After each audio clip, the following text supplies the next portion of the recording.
Hello বন্ধুরা, চলে এলাম তোমাদেরকে একটা নতুন ব্লগ ভিডিও নিয়ে।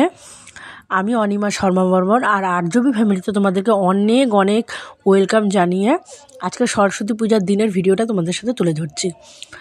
তো দিনটা ছিল রবিবার, ফেব্রুয়ারির 2 তারিখ। আর আজকে আমরা মামামের হাতে করে দিয়েছি, জীবনের নতুন একটা অধ্যায় ওর শুরু হয়ে গেল। তো বাড়িতেই আমরা ছোট্ট করে অনুষ্ঠানটা করেছি, যেহেতু তোমরা জানো আমাদের বাড়ি একদম ছোট। তো যেহেতু রুমগুলো ছোট, তার জন্য আমরা আমাদের ঘরের মধ্যে মা দেবীর আরাধনা করেছি। যতটুকু পেরেছি ততটুকুর মধ্যে আমরা চেষ্টা করেছি মাকে আহ্বান জানার। যেহেতু জীবনের নতুন একটা অধ্যায় মেয়েটা শুরু হচ্ছে, তো শুভ কাজটা আমাদের বাড়ি থেকেই করেছি, কোথাও আর দেইনি, আমরা বাড়িতেই ছোট করে পুজো করেছি। আর সত্যি কথা বলতে সারাটা দিন খুব ব্যস্ততার মধ্যেই আমাদের কেটে গেছিলো। আর আজকে সকালবেলা, রবিবার সকালবেলাই আমরা তোমাদের দাদা যেখানে থাকে সেখান থেকে আমরা বাড়ি চলে এসে তো ঠাকুরমশাই ধরে নাও তাও 2:30টার কাছাকাছি চলে এসেছিলো। তারপরে সব জোগাড় টোগাড় করতে, আয়োজন করতে সবটা একটু সময় লেগেছিলো, যার জন্য আর কি একটু লেট করে পূজাটা শুরু হয়েছিল। ওই 3টার সময় পূজাটা করেছিলাম। তিথি অনুযায়ী তোমার 12টা কথাতে শুরু হয়েছিল। তো যেহেতু হাতে করির ব্যাপারটা রয়েছে, সেহেতু আমরা তিথিটা একটু মেনে চলার চেষ্টা করেছি, যতটা পেরেছি তিথিটা ধরে রাখার চেষ্টা করেছি। আর সেই তিথির মধ্যেই আমরা পূজাটা করেছি। আর রবিবার ছিল দিনটা, তোমাদের দাদার একদিনের ছুটি ছিল, সেহেতু আমাদেরকে বাড়িতে রাখতে এসে আমরা ওই দিনই পূজাটা করে নিয়েছি। আর সত্যি কথা বলতে গেলে মা, বাবা আর ভাই প্রচণ্ড পরিমাণে সাপোর্ট করেছে। মা সকালে ঘরটর সব পরিষ্কার পরিচ্ছন্ন করে, ভাই সব বাজার টাজার করে রেখেছে, বাবা টুকটাক সব বাজার টাজার করে রেখেছিল, জন্য সম্পূর্ণ কাজটা খুব সুন্দরভাবে মিটে গেছিলো। সব কিছু আয়োজন করে রেখেছিল ওরাই, আমরা জাস্ট এসে সব গোছগাছ করে ঠাকুর পুজোটা করেছি। আর ওই দিক দিয়ে ননদ আর বাবুকেও ডেকে নিয়েছি, আমাদের ভাগনাকে ডেকে নিয়েছি। বাবুরও তো পড়াশোনা করছে, ওকেও তো অঞ্জলিটা দিতে হবে, সেই তো ওদেরকেও ডেকে নিয়েছি।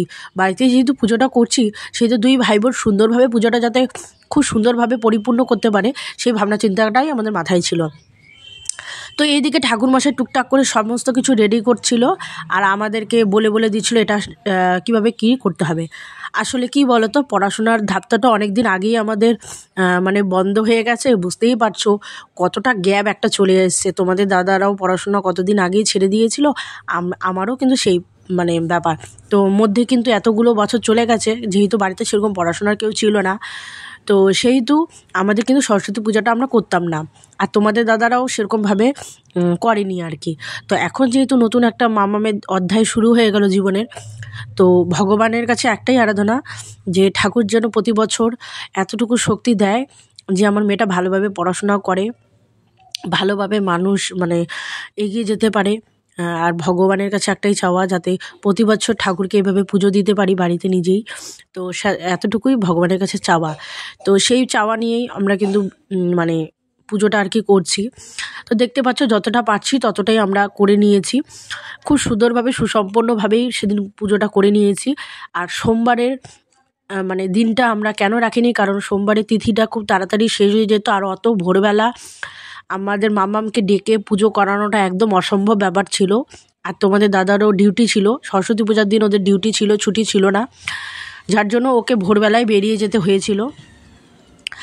সোমবার ভোরবেলাতেই ও বেরিয়ে গিয়ে ডিউটি ধরেছিল, তার জন্য আমাদেরকে রবিবারই ও দিয়ে গেছিলো। রবিবারই দিয়ে পুজো টুজো করে সোমবার দিন ভোরবেলায় বেরিয়ে গেছে। তো যাই হোক, তার জন্যই আমরা খুব সুন্দরভাবে এখানে পুজোটা করে নিচ্ছি।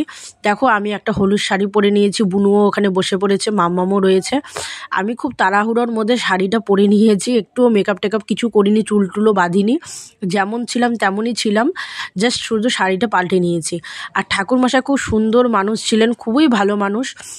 তো মাম্মাম আমার পাশে এসে বসেছিল, কারণ ঠাকুরমশাইটাকে নতুন দেখেছে, আর অনেক রকম ঠাকুরমশাইটা জিজ্ঞেস করছিল, যার জন্য ভাইকে উপাস থাকতে বলা হয়েছিল, একজনকে বাড়িতে উপাস থাকতে বলা হয়েছিল, যার জন্য ভাই উপাস থেকেছিল। তো কিছু খাওয়া দাওয়া সে করেনি, তো ভাই মাম্মামকে নিয়ে ভাই বসেছিল। তো খুব ভালো একটা ব্যাপার হয়েছিল যে ভাই ওকে নিয়ে বসেছিল। আমরা সবাই নিরামিষই খেয়েছিলাম। আর সত্যি কথা বলতে গেলে আমরা অত দূর থেকে জার্নি করে এসে কিছু সেরকম খাইনি, শুধু একটু চাই মুখে দিয়েছিলাম, আর কিচ্ছু মুখে দেইনি। তোমাদের দাদা তো চাটুকুও মুখে দেয়নি, শুধু একটু বিস্কুট মুখে দিয়েছিল, আমি চা আর বিস্কুট খেয়েছিলাম, আর ভাই টোটাল উপাস ছিল। তো এইভাবেই খুব সুন্দরভাবে সেদিন পুজোটা আমরা করে নিয়েছি। তোমাদেরকে কেমন লাগবে অবশ্যই তোমরা ব্লগটা বলো। আর এই যে দেখো, তোমাদের দাদা ছোট্ট করে ঠাকুরের জন্য একটু ডেকোরেশন করে নিয়েছিল নিজের হাতে। কেমন হয়েছে ডেকোরেশনটা সেটাও তোমরা অবশ্যই কিন্তু কমেন্টসে জানাবে। আর হচ্ছে কেমন হয়েছে ঠাকুর প্রতিমা সেটাও জানাবে। যতটুকু পেরেছি আয়োজন করেছি। তো এইদিকে পুজোটা অনেক দূর হয়ে যাওয়ার পরে এখন অঞ্জলি দেওয়ার পালা আর কি।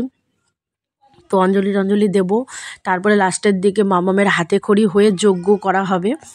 তো এইভাবেই আর কি সেদিনকার পুজোটা আমরা সম্পূর্ণ করেছি। তোমরা খুব ভালো থেকো, সবাই দেখবে ভ্লগটা, পাশে থেকো, আমার এটাই আমি বলবো। দেখো যতটুকু পেরেছি সেদিন ভিডিওটা করার চেষ্টা করেছি। আসলে সম্পূর্ণটা তো করতে পারি না, জায়গাও ছোট, তোমরা তো দেখতেই পাচ্ছ আমাদের ঘরগুলো একদমই ছোট। তো ছোট ঘরের মধ্যে আমরা সেইভাবেই আর কি পুজোটা করে নিয়েছি। আর আমারও ওই যে সরস্বতী ঠাকুরটাকে দেখেছি, ওর কাকাইয়ের কোলে বসে খুব সুন্দরভাবে মন্ত্র পড়ছে। সে তো অস্পষ্ট মন্ত্র বলছে, কিন্তু বলছে তো ঠাকুরমশাই যা যা বলছে ও কিন্তু তাই বলছে। তোমরা হয়তো ওর মুখটা দেখে বুঝতেই পারছো, দেখছে যে ওর কাকাই বলছে কি না, ওর পাপা বলছে কি না, ঠাকুরমশাই কী বলছে সবটাই কিন্তু ও ক্যাচ করে নিতে শিখে গেছে।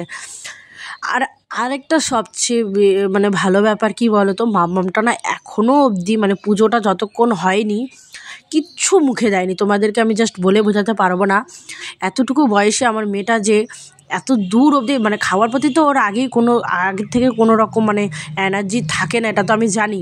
আমি যতটা খাওয়াই ততটুকুই আর কি। কিন্তু আজকে পুজোর দিন সেই সকালবেলা আমরা ভোর 6টার সময় মানে সকাল 6টার সময় উঠেছিলাম, উঠে রেডি হয়ে এতটা রাস্তা জার্নি করে এসেছি। মামাম সারা রাস্তা ঘুমোতে এসেছিলো, তো ওকে তো কিছু খাওয়াতে পারিনি। তো বাড়িতে এসেও সে কিছুই খায়নি, ওইভাবেই পুজোতে বসে গেছে। স্নান টান করিয়ে মামামকে স্নান করিয়ে হলুদ দিয়ে মাখিয়ে স্নান করিয়ে তারপরে কাপড় চোপড় পরিয়ে দিয়েছি। তোমরা দেখতেই পাচ্ছ মামাম একটা লাল আর সাদার মধ্যে শাড়ি পরে নিয়েছে। কেমন লাগছে আমার ছোট্ট সরস্বতী ঠাকুরকে তোমরা কিন্তু একটু কমেন্টসে জানাবে, ঠিক আছে? ওর জন্য ওই শাড়িটা হচ্ছে আগের দিন আমরা কিনে নিয়েছিলাম, তো কিনে নিয়ে ওকে পরিয়ে দিয়েছি। গত বছর আমরা লাল হলুদ শাড়ি কিনেছি, এবার হচ্ছে মানে লাল আর হচ্ছে সাদার মধ্যে কিনে নিয়েছে। তো একটু অন্যরকম ওকে পরানোর চেষ্টা করেছি। তো এদিকে কিন্তু পূজা হচ্ছে, মন্ত্র উচ্চারণ হচ্ছে, দিনটা এইভাবে খুব সুন্দরভাবে কেটেছিল। খুব ভালো লাগছে, স্মৃতির পাতায় থেকে যাক মাম্মামের এই দিনটুকু।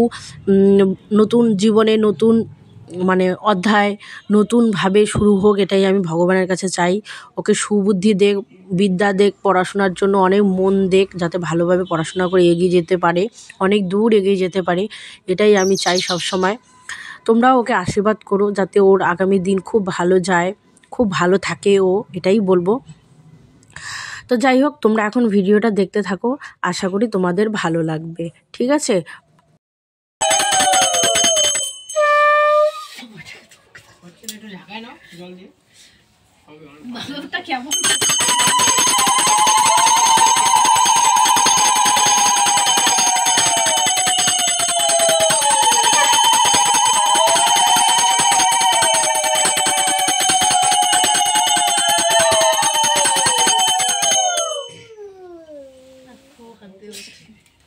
এটার মধ্যে একটু ধুনা দিয়ে দাও তো।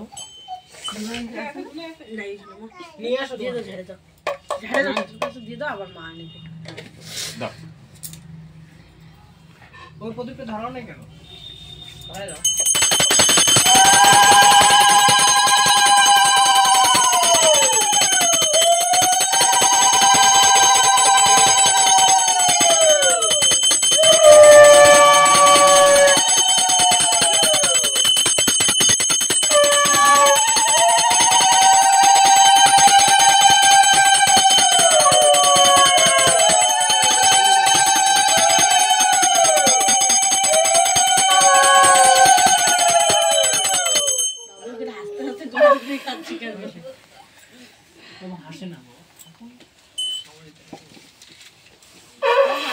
মামাম আমার কোলে একটু বসো তো।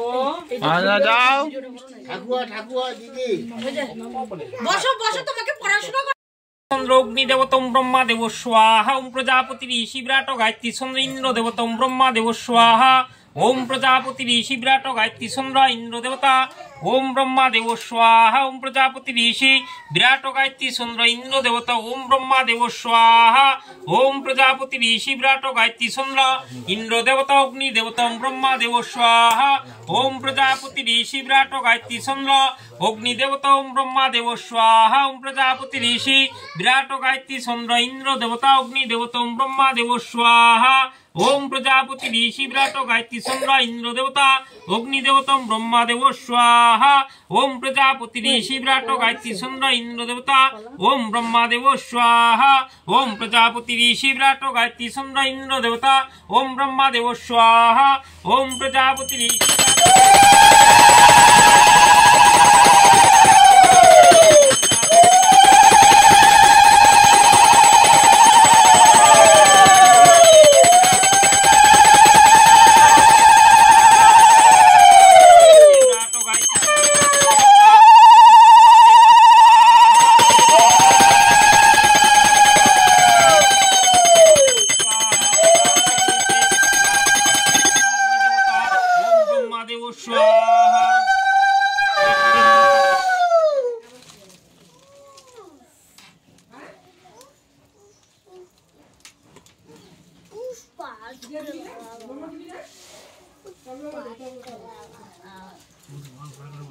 কে পুষ্পা রে কোথায় আসছে পুষ্পা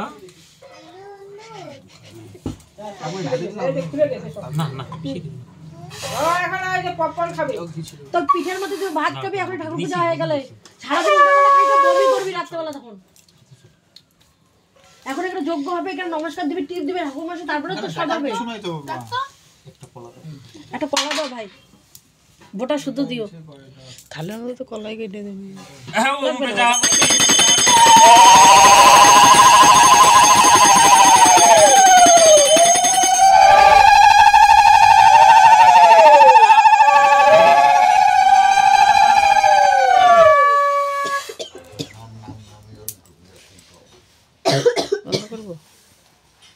বন্ধ করবো না অনেক দেখবো আমটা লাগে না তো টিপ দিবে ধোয়াটা চোখে লাগছে অল্প অল্প অল্প না অল্প অল্প দিব বাহ চলো তো আজকের পূজাটা এখানেই সম্পন্ন করলাম তোমাদের কেমন লাগলো তোমরা অবশ্যই জানিও আর অনেক অনেক আশীর্বাদ করো আমার মাম্মামকে ঠাকুরকে প্রণামের দ্বারা আমাদের আজকের দিনটা এখানেই শেষ হলো শুভ কাজটা এখানেই আমরা শেষ করে দিলাম তোমরা সবাই খুব ভালো থাকো সুস্থ থেকো আর এইভাবেই আমার পাশে থেকো এটাই তোমাদের কাছে চাই।